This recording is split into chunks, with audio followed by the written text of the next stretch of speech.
আসসালামু আলাইকুম, সবাই কেমন আছেন? তো এই তো আমি বাচ্চার সলিড তৈরি করার জন্য একটা আপেল নিয়েছি, একটা মিষ্টি আলু নিয়েছি। মিষ্টি আলু এবং আপেলটাকে ভালোভাবে ছিলে কুচি করে নিয়েছি। আমার বাচ্চা যতটুকু খাবে ততটুকুই কুচি করে নিব।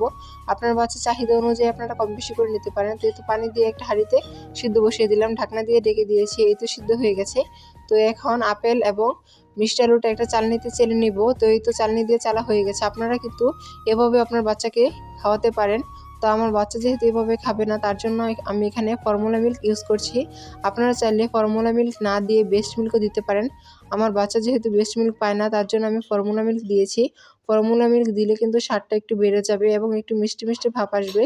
তো মিষ্টি আলু যেহেতু মিষ্টি, তার জন্য কিন্তু খাবারটা খুব টেস্টি হয়।